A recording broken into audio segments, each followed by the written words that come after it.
So hello everyone, मैं Shivankar Mehta from IT Dhanbad. और मैं आशुतोष कुमार फ्रॉम आईआईटी पटना आप सभी का एक बार फिर से स्वागत करते हैं हमारे अपने चैनल इंटीग्रेटिव लर्निंग पे, जहां हमारी सोच आप सबों तक एक बेहतरीन एजुकेशन को पहुंचाने की होती है। जैसा कि आप सभी जानते हैं, एनडीए एसएसबी इंटरव्यू 5 दिनों का लंबा प्रोसीजर होता है और इस 5 दिनों के लंबे प्रोसीजर में दो स्टेजेज होती है, स्टेज 1 एंड स्टेज 2। स्टेज 2 में भी 3 सेगमेंट्स होते हैं। तो स्टेज 1 के ऊपर और स्टेज 2 के सेगमेंट 1 यानी साइकोलॉजिकल टेस्ट के ऊपर हमने ऑलरेडी दो वीडियो इस चैनल के ऊपर ला रखी है। तो उसी को कंटिन्यू करते हुए आज हम बात करेंगे जीटीओ टास्क के ऊपर। तो चलिए हम लोग अपनी वीडियो की शुरुआत करते हैं और मैं एक बार फिर से हमारे फ्रेंड अगस्त तलड़ी का स्वागत करना चाहूंगा। हम लोग उनके साथ इस डिस्कशन को आगे बढ़ाएंगे और उनसे सारी बातों को अच्छी तरह से समझेंगे। स्टेज 1 के बाद एक सेगमेंट होता है जिसे हम पीआईक्यू बोलते हैं, पर्सनल इंफॉर्मेशन क्वेश्चन। तो चलिए उसके बारे में हम लोग अगस्त से थोड़ी बातें जान लेते हैं। तो स्टेज 1 से जब आप स्क्रीनिंग होंगे तो पहले दिन शाम को या कभी रात को आपको एक पीएक्यू फॉर्म फिल करना पड़ेगा। तो आपको 3 पीएक्यू दी जाएंगे। जनरली कहते हैं कि एक आईओ के पास जाएगा, एक साइकोलॉजिस्ट और एक जीटीओ के पास जाएगा। तो 3 पीएक्यू भरना पड़ेगा। तो पीएक्यू में हाँ, 3 फॉर्म में सेम इंफॉर्मेशन भरना पड़ेगा, बस तीनों कॉपी करना है। तो पीएक्यू में आपको सब कुछ पूछ लेंगे, आपका नाम, पापा का नाम, एड्रेस, आपका आप जो शहर में या गांव में रहते उसका पॉपुलेशन, सब कुछ पूछते हैं। लेकिन इधर सबसे ज़्यादा ये इम्पोर्टेंट होता है कि आपका हॉबीज, आपका पर्सनल इंटरेस्ट, आपको थोड़ा मतलब अचीवमेंट्स उतना, मतलब मैं जहाँ तक जानता हूँ अचीवमेंट्स उतना मैटर नहीं करेंगे, क्योंकि अगर आप कुछ अचीव किए तो अच्छा है, अगर आप कुछ अचीव नहीं किया फिर भी चलेगा।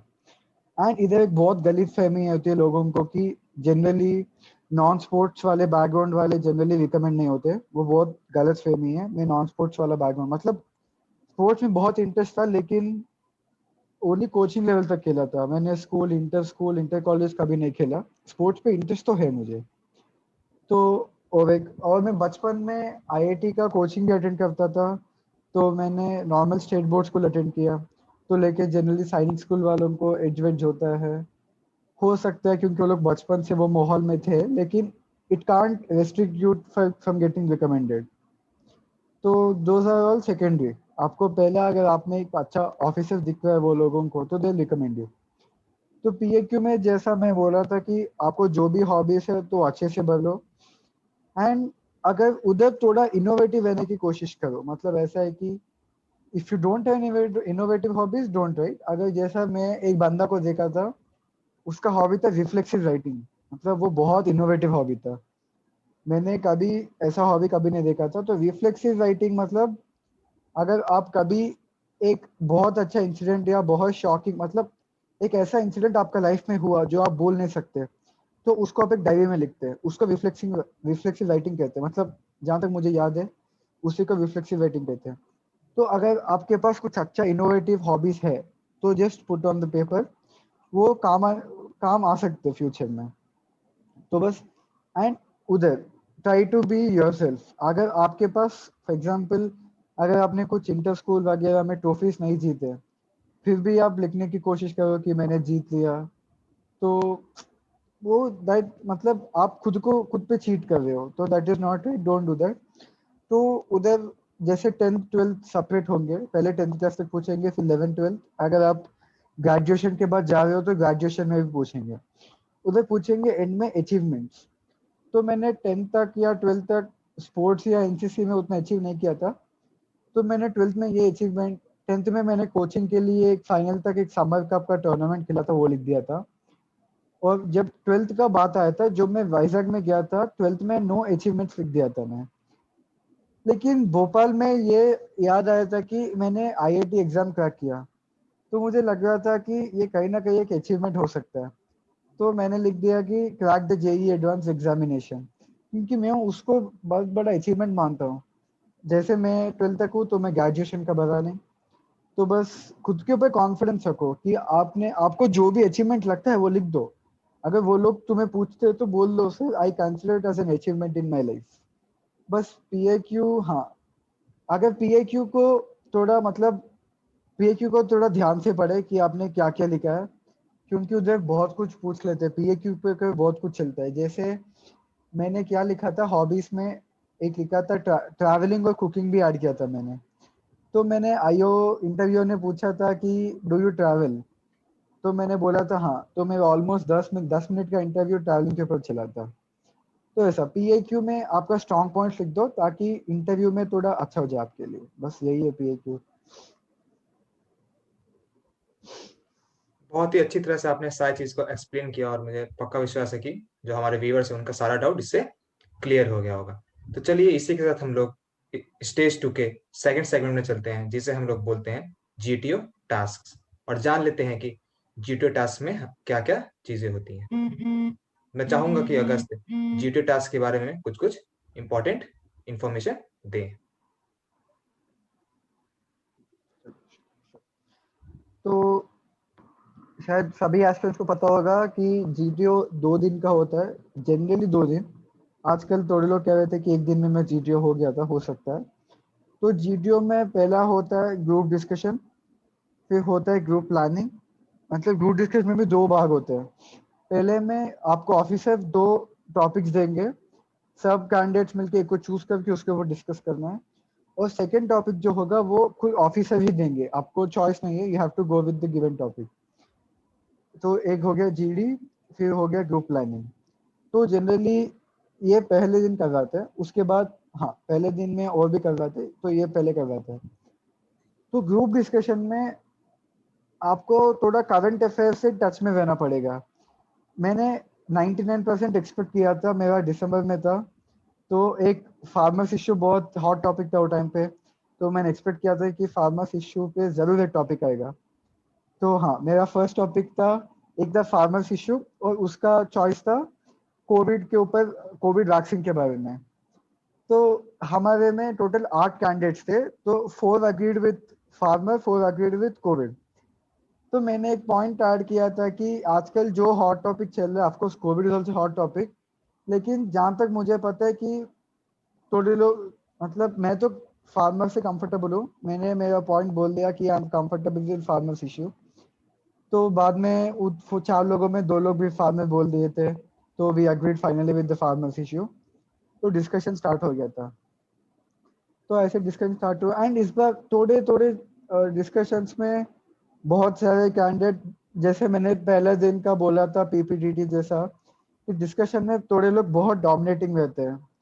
First of all, please don't try to dominate others, you have to show leadership qualities. सबको मौका दो, आप अपना पॉइंट प्रेजेंट करो, and give others their chance because even they have a right to speak in the discussion. तो सबको chance दो, everyone have an equal right to participate. And अगर आपको मौका नहीं मिल रहा तो just बोलो वो कैंडिडेट को, gentlemen, I think everyone should get their equal chance to participate in the discussion, so we'll give others their chance and I want to put my points करके आप अपना points put कर दो। तो होगा ग्रुप डिस्कशन। अगर आपको अच्छा नॉलेज है तो जल्दबाजी मत करो। मतलब अगर आपको 10 पॉइंट पता है, 10 पॉइंट एक ही फ्लो में बोल लोगे, बाकी कैंडिडेट्स को चांस नहीं दोगे, वो अच्छा चीज नहीं होगा। जस्ट 2 पॉइंट बोलो, अगर कोई और बोलना चाहे तो लेट देम स्पीक, आप अपना पॉइंट प्रेजेंट करो, बस आर्ग्यू मत करना। It is a discussion, just make it as a discussion. And अगर कोई कैंडिडेट्स आर्ग्यू कर रहा है तो मतलब कंट्रोल करने का ट्राई करो सिचुएशन को, ऐसा नहीं कि जेंटलमैन प्लीज डोंट आर्ग्यू, ऐसा मत करो। तो बोलो कि gentleman let's not get into fight, कि ऐसा बात करके just handle the situation properly. फिर हो गया ग्रुप डिस्कशन। हाँ, अगर इधर और एक चीज का ऐड करना चाहता हूँ, अगर आपको कुछ नॉलेज है ही नहीं, जैसे एक एसएसबी में पूछा था एसएआरसी के बारे में, अभी में मुझे फुल फॉर्म याद ही नहीं है, साउथ एशियन कुछ एग्रीमेंट था वो, या कुछ और था साउथ एशियन के रिलेटेड, इंडिया बांग्लादेश वो सब कुछ। तो जैसे सिर्फ 2 बंदे को पता था 10 बंदे में, तो 2 बंदे ने टॉपिक स्टार्ट किया। एक स्मार्ट कैंडिडेट क्या करेगा, 2 मिनट शांत बैठेगा, ऐसा ऐसा मतलब ऐसा, he listen whatever the other what the others are saying, सब कुछ सुनेगा, और वो जो भी पॉइंट बोलेंगे उसको सुन के आप अपना पॉइंट सोच के यू विल प्रेजेंट इट। वो एक स्मार्ट कैंडिडेट का मूव होगा। ऐसा नहीं कि बस आप खामोश बैठ गए हो, वो एक प्रॉपर क्वालिटी नहीं है। तो प्लीज डोंट डू दैट। अगर आपको कुछ नहीं आ रहा है तो थोड़ी देर सुनो, सुन के अगर आपको कुछ पॉइंट रिलेवेंट लग रहा है उसमें तो ऐड करो, इरिलेवेंट लग रहा है तो बोलो कि मैं कुछ पॉइंट ऐड करना चाहता हूँ, बस just go with the flow, अब ज्यादा टेंशन लेने की जरूरत नहीं है। एंड नेक्स्ट आता है ग्रुप प्लानिंग एक्सरसाइज। ये मतलब ये बहुत इंपॉर्टेंट चीज होती है, क्योंकि कोई भी अगर एक ऑफिसर बन गए हो तो आपको रोज एक ग्रुप प्लानिंग एक्सरसाइज फोर्सेस में करना पड़ेगा, क्योंकि आप हर दिन एक टास्क मिलेगा आपको, आप एक ऑफिसर बनने के बाद। तो ग्रुप प्लानिंग एक्सरसाइज में क्या करना है, वो लोग पहले आपको एक मैप दिखाएंगे। तो मेरा सेशन है कि आप मैप को बहुत ध्यान से देखना पड़ेगा, और जो भी इंस्ट्रक्शन ऑफिसर से बोल रहे तो जस्ट बहुत ध्यान से सुनो इंस्ट्रक्शंस। जैसे मैं एक टिप बोलता हूँ, मेरा एक दोस्त एसएसबी गया था, तो उसमें मैप में एक उसमें उसमें बोला गया था कि 1 centimetre is equal to 1 kilometre. मेरा फ्रेंड क्या लिखा, तो सब कुछ बहुत अच्छा किया था, लेकिन वो 1 centimetre is equal to 10 kilometre मान लिया था। तो वो गलत है, because you are not listening to the officer properly. ऐसे गलतियां मत करो, जस्ट बहुत अच्छे से सुनो, बिकॉज जीटीओ बहुत शान से और ध्यान से बोलेंगे, आपको भी बहुत ध्यान से सुनना पड़ेगा। तो बस सुनो ठीक से। और जब आप सॉल्यूशन की बात आती है तो जनरली दो दो डाउट्स होते हैं।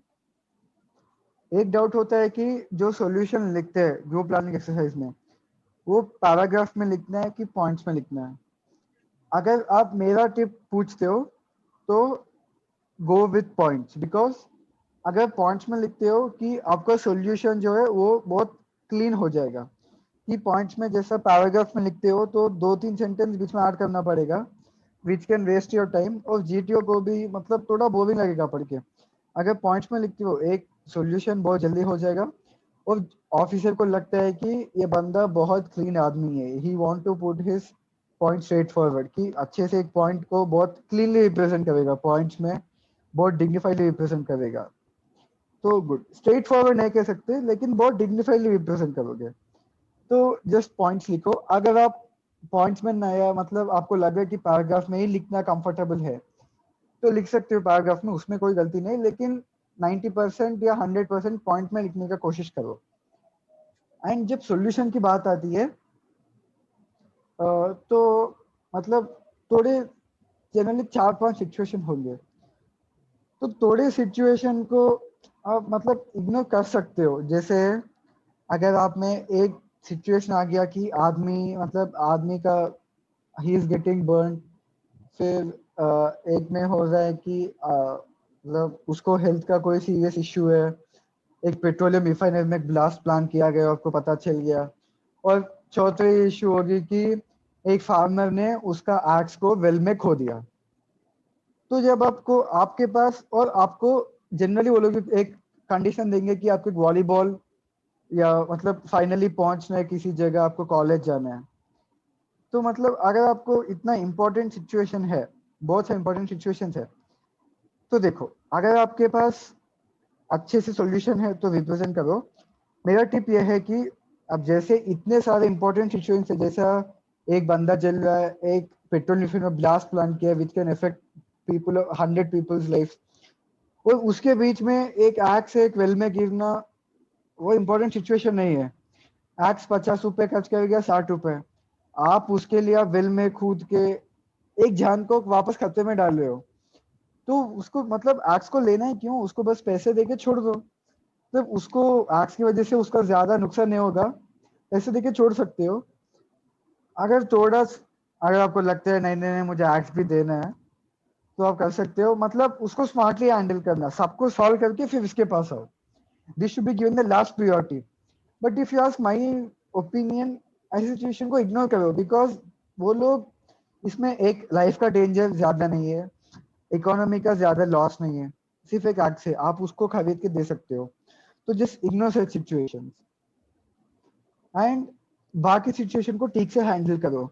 जैसे आप बोलोगे कि आपको बोला जाएगा कि 8 लोग हैं, तो try to distribute them equally. And generally पक्का एक वाटर का रिवर या लेक या पॉन्ड उसमें रखते हो। जनरली लोग ये वाटर बॉडीज को यूज नहीं करते। अगर मेरा सजेशन पूछते हो तो try to use this water bodies, मतलब जैसे मैं साइकोलॉजी टेस्ट में बोला था, you should use each and every element shown in the picture, here also you should use each and every element shown on the map. आपको map में जो भी दिख रहा है सब कुछ यूज करो. You should use the resources up to the maximum.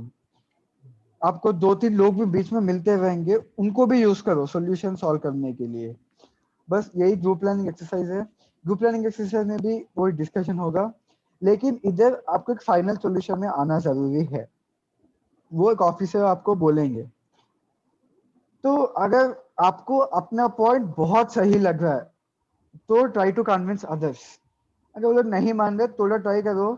Like everyone are against you, you can go with them. मतलब अगर वो लोगों का सॉल्यूशन आपको उतना अच्छा नहीं लगे, वो गलत भी हो सकता है, तो just stick with your point और ट्राई करो कि कन्विंस करना है. लेकिन अगर वो लोग नहीं मान रहे, आप अपना पॉजिटिव्स बोलने का ट्राई करो. लाइक टेल देम आप में ये प्रॉब्लम हो सकता है, मेरे में ये प्रॉब्लम नहीं होगा, ट्राई करो. अगर फिर भी नहीं मान रहे तो मतलब जहां तक मुझे पता है कि most of the candidates convince हो जाएंगे, बिकॉज एक एसएसबी को आने वाला कैंडिडेट को पता है कि क्या एक OLQ का ऑफिशियल क्वालिटीज क्या उसको पता है. तो वो लोग कन्विंस हो जाएंगे. अगर नहीं हो रहे, थोड़े कैंडिडेट्स होते हैं, तो मतलब you can go with them. मतलब उसको ऐड कर सकते हो. जैसे उनका सॉल्यूशन थोड़ा बेकार है, आपका बहुत अच्छा है, तो आप अपने पॉइंट्स उसके सॉल्यूशन में ऐड करके उसको मॉडिफाई कर सकते हो. अगर आपके सॉल्यूशन को वो लोग बिल्कुल नहीं मान रहे, तो just add few point. Like gentleman I would like to add few points, उसको मॉडिफाई कर दो. So it will be like a combined product. आपको उसका दोनों मिलकर एक सोल्यूशन मिलेगा. अगर सब लोग बोल रहे हैं कि आपको सॉल्यूशन बोलने फाइनली, तो जस्ट आप बोल दो. आपको लग रहा है कि कोई और कैंडिडेट जो अच्छा बोलेगा ऑफिसर को, आप उसको सजेस्ट करो, या कोई और बोल सकता है तो यू कैन सपोर्ट देम. नहीं तो अगर आपको बोलना चाह रहे हो तो जस्ट बोलो कि मैं बोलना चाहता हूँ. बस यही है जीपी. तो जीपी हो गया. बात है पीजीटी के बारे में. तो पीजीटी में एक नॉर्मल वीडियो गेम की तरह होता है. मतलब वीडियो गेम को इमेजिन करो, लेवल 1, लेवल 2, लेवल 3, लेवल 4. जैसे लेवल बढ़ते जाएगा, गेम में टफनेस बढ़ता जाएगा. The same is the case with PGT. जैसे आपको एक एक ऑब्स्टेकल बढ़ता जाएगा, टफनेस भी बढ़ता जाएगा. तो पहले जो भी जीटी और रूल्स बोलेंगे बहुत ध्यान से सुनो. जिस थोड़े रूल्स होते हैं, अंदर एक्सटर्नल फोर्स अप्लाई नहीं करना चाहिए, ब्लू वाला लाइन, रेड वाला लाइन, ऐसे बहुत सारे इंस्ट्रक्शंस होंगे. बहुत ध्यान से सुनो. और उसके बाद पहले हर एक ऑब्स्टेकल को 1 मिनट ठीक से देख लो. पहले आपके पास क्या क्या रिसोर्सेस है, आप कैसे अप्लाई कर सकते हैं. 1-2 मिनट थोड़ा सोचने की कोशिश करो. अपने आप को बहुत शांत रखिए. एंड फिर जीटी आपको एक बात बोलेंगे कि आपको लोड को भी ठीक से कैरी करना पड़ेगा. और लोड को भी ठीक से कैरी करो. लोड को ऐसा कैरी करो, आपके पास एक इंजोर सोल्जर को समझो. लोड को आप उसको कितना केयरफुली हैंडल करोगे, ऐसा हैंडल करना पड़ेगा लोड को. बस ऐसा है कि लोड को फेंक दिया और बस मैं जा रहा हूँ, वो नहीं होगा. और अकेले जाने का कोशिश मत करो, पूरे ग्रुप को इन्वॉल्व करो. और इसमें मतलब मैं ज्यादा आइडियाज नहीं दूंगा, क्योंकि वो देख के पता चलेगा कि आइडिया क्या है. बस मैं सिर्फ थोड़ा टिप्स दूंगा, जैसे कि अकेले मत जाओ, पूरा ग्रुप को साथ लेके चलो. आपको अगर आइडियाज है तो बोलो उन लोगों को. अगर दूसरे कोई बंदा आइडिया बोल रहा है तो ध्यान से सुनो. अगर आपको कुछ आइडिया आ रहा ही नहीं है तो वो लोगों को सपोर्ट करते हुए और ट्राई करते हो. मैं टिप दूंगा यार, अगर आपको कुछ आइडिया आ रहा ही नहीं तो बस बोलो कि tie the plank with the rope और टाई द बल्ली विद द रोप. ये बहुत कॉमन सॉल्यूशन होगा जनरली. आप एस्केप मार सकते हो इस सिचुएशन में. तो बस लेवल 1, लेवल 2, लेवल 3, लेवल 4 करते जाओ, पीजीटी हो जाएगा. और जनरली मेरा भोपाल में तो हम लेवल 4 तक पहुंचे ही नहीं, 2.5 3 तक रुक गए थे. और हाँ, आप अगर आप कोचिंग पे जा रहे हो तो प्लीज आप अपना कोचिंग सॉल्यूशंस मत लगाओ पीजीटी में, क्योंकि जीटी को पता चल जाएगा कि आप कोचिंग का सॉल्यूशंस लगा रहे हो या खुद का दिमाग लगा रहे हो. और अगर आप टेक्निकल एंट्री को जा रहे हो तो जीटी पक्का डांटेगा कि going to be an engineer, please think like an engineer. मुझे डांट पड़ा है, मुझे इसलिए कह रहा हूँ. बस यही है पीजीटी. और पीजीटी के बाद आता है HGT, half group task. PGT भी एचजीटी की तरह ही है, उसमें कुछ नहीं है, लेकिन आपको सिर्फ एक टास्क करना है. वो हो जाएगा. मतलब थोड़ा मुश्किल होगा लेकिन हो जाएगा. इधर क्या है, आपको थोड़ा फ्रीडम ज्यादा मिलेगा क्योंकि आधे ही लोग होंगे और आप अपने आइडियाज को थोड़ा इजीली रिप्रेजेंट कर सकते हैं. बस वही है. और ये शायद फर्स्ट दिन में यही होगा. और सेकंड डे होगा लेक्चर वेट पहला। तो लेक्चर वेट में क्या होगा कि एक एक बंदा को एक एक स्लिप में 4 टॉपिक दिखाई देंगे। जनरली एक खौफ होता है कि मतलब हिंदी ठीक से नहीं आती, खौफ पता नहीं क्या कहते हैं। तो जनरली एक नोशन होता है कि लोगों में कि जो 4 टॉपिक दिखते हैं उसमें एक बहुत टफ होगा, एक थोड़ा टफ होगा, एक मीडियम होगा, एक बहुत इजी होगा। हाँ, वो तो है, टफ इजी मतलब सब लेवल के टॉपिक्स मिलेंगे, लेकिन ये नहीं कि जो बंदा टफ टॉपिक चलेगा वही रिकमेंड होगा।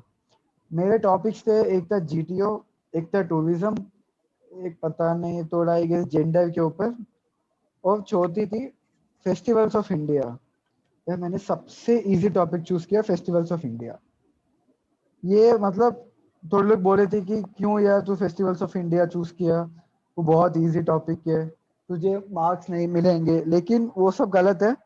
आपको अगर आप में, क्योंकि ज्यादा टॉपिक मैटर नहीं करते इधर, आप उसको कैसे रिप्रेजेंट कर रहे हो, आप कैसे बात कर रहे हो, तो कैसे अपने टाइम को यूटिलाइज कर रहे हो, सब कुछ मैटर करता है।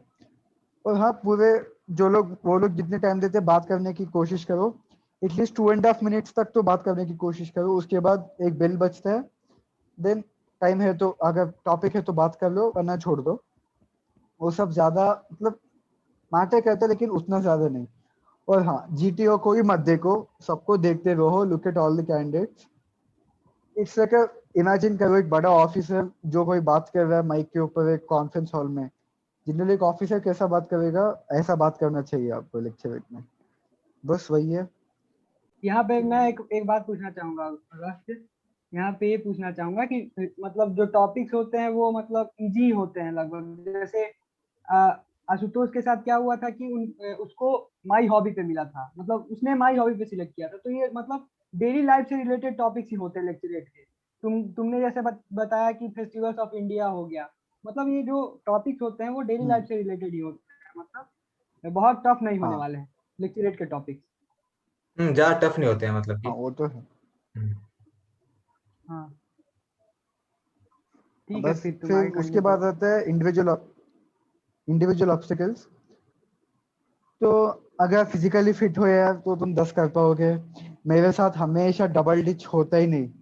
जिसको डबल डिच पता नहीं, इट्स लाइक ऐसा एक दो होंगे, बीच में एक प्लेटफॉर्म होगा, इसके ऊपर आपको रस्सी के हेल्प से कूदना होगा, वापस नॉर्मली जंप करना होगा। हम्म, मेरे पास डबल डिच होता ही नहीं कभी भी।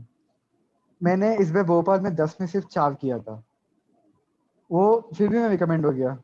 बहुत बंदे 12, 13, 14, 16 कर रहे थे, एक बंदा हाईएस्ट एकदम फिजिकली फिट है। हाँ, तो जैसे इस बार मेरे साथ थोड़ा स्पेशल सिचुएशन हुआ था। एक्चुअली क्या था, मैंने 10 9 8 8 डबल डिच होता है, तो मैंने 10 9 7 कर दिया, 6 कर दिया, फिर 8 पे आ गया। तो उधर क्या हुआ था, मैं डबल डिच में नीचे गिर गया था। पता नहीं क्यों जीटीओ को क्या लगा मेरे बारे में, वो बोला कि candidate I want you to do only 8, पहले वो कंप्लीट करो फिर दूसरों को जाओ। टाइम का कंस्ट्रेंट जनरली आपको जनरली जीटीओ इन्वॉल्व नहीं होगा आपको करते समय, लेकिन पता नहीं मैं जीटीओ इन्वॉल्व हो गया था। कह रहा था कि यू डू पहले 8 करो फिर वापस दूसरे को जाओ। यार मैंने 11 बार डिच के अंदर गिरा था, आई ट्राई 11 टाइम्स डिच के अंदर गिरा था। एक जवान आके मुझे हेल्प किया था, फिर भी मैं गिर गया, मतलब बहुत हो गया था। लास्ट लास्ट में टाइम अप था, मैं चला गया था। उस दिन मुझे बहुत बुरा लगा है, 11 बार ट्राई किया, कंप्लीट किया ही नहीं डबल डिच। बस फिर भी रिकमेंड तो हो गया। मतलब जीटीओ को लगा होगा कि 11/2 इसको बस फिजिकली थोड़ा फिट कर पाएंगे, वो एकेडमी में हो जाएगा। या फिर 11 बार तुमने ट्राई किया उसके बोलने पे, ये भी एक इम्पोर्टेंट बात है यहाँ पे कि तुमने मतलब मल्टीपल टाइम ट्राई हाँ, किया उसको गिव अप नहीं करना और चाहिए, गिव अप नहीं। आपको हमेशा ट्राई करना चाहिए। हाँ, एक ना एक बार तो हो जाएगा।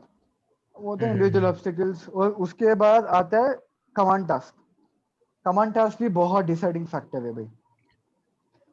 तो लोग कहते हैं कि आपको अगर बहुत टफ टास्क मिला तो आप रिकमेंडेड कैंडिडेट है, इजी टास्क मिला आप रिकमेंडेड कैंडिडेट नहीं है। वो भी नहीं है। आई गेस सबको ऑलमोस्ट इक्वल मिलेगा, लेकिन थोड़े लोगों को थोड़ा टफ मिलेगा, थोड़े को बहुत इजी मिलेगा। लेकिन जो कुछ भी टास्क है, अपना बेस्ट दो, आप उसको ठीक से करने की कोशिश करो। मतलब वो सब मैटर नहीं करता इजी टफ, आप अपने करते हो बस हो जाएगा। और ठीक से आपको जो 2 बंदे एक्स्ट्रा मिलेंगे, ठीक से यूज करो कि हेवी बंदा को ये पकड़ना होगा, जो बंदा पतला है उसको ये पकड़ना होगा, कि थोड़ा स्मार्टली अप्रोच करो कमांड टास्क। अगला दिन में लास्ट में और एक हो जाएगा, वो सबसे लास्ट है, मतलब बीच में एक भूल गया था, वो लास्ट में बता दूंगा। तो एक होगा बाद में और एक होगा फुल ग्रुप टास्क। इसमें बस एक ही ऑब्स्टेकल करना पड़ेगा। अगर कोई भी किसी भी बंदा को चांस नहीं मिला तो ट्राई कर सकते हैं। ऐसा नहीं कि आपने पहले बताया तो अभी हम चुप बैठेंगे, नहीं, अभी भी इन्वॉल्व करो। Every discussion you should give your best and you should involve, try to interact with others, this will help you in life also. तो वो थोड़ा इजी होगा जनरली। 5-6 मेरे में तो 4 मिनट में हो गया था हमारा फुल ग्रुप टास्क फाइनली। तो वो होगा, फिर बीच में भूल गया था, वो हो ग्रुप ऑब्स्टेकल रेस। ये जनरली आर्मी नेवी में होगा। एयरफोर्स में आपको ऑप्शन मिलेगा कि लेक्चर वेट या ग्रुप ऑब्स्टेकल रेस, दोनों में एक चूज करना है। तो वो पता नहीं, मैंने कभी एयरफोर्स बोर्ड पे गया नहीं, क्या करते उधर। तो जहां तक मुझे बोले थे कि मैं दोनों एक चूज करना पड़ेगा। मैं गया था एयरफोर्स बोर्ड में, तो हम लोग का नहीं करवाया गया था GOR, हम लोग का हम्म, लेक्चर करवा दिया था, मतलब हम लोग को चुनने का मौका भी हाँ, नहीं दिया था, तो वो लोग खुद देखिए, डिसाइड कर लिया और फिर हम लोग का लेक्चर करवाए थे। हाँ, तो हमको तो जियो करना पड़ेगा यार। जियो बहुत मजेदार चीज है। आर्मी नेवी वालों का यही लग है कि आपको जियो करवाना पक्का है। और यार इतना मजा तो आपको मतलब 5 दिन में कभी नहीं आएगा, बहुत मजा आएगा।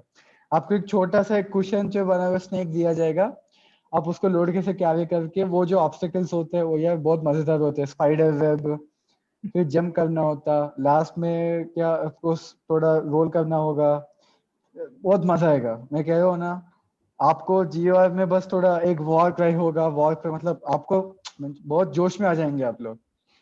वो मजा आएगा GOR। उसमें टिप्स विप्स कुछ भी नहीं है, बस सबको साथ लेके चलो। और बस उसमें मतलब आपको आइडिया भी लगाना नहीं है कि क्या करना है, बस वो जो ऑब्स्टेकल है बहुत इजी हो जाएगा। बस वॉल पे चढ़ना है, कूदना है, मजा आएगा, उसका मजा ही कुछ और है।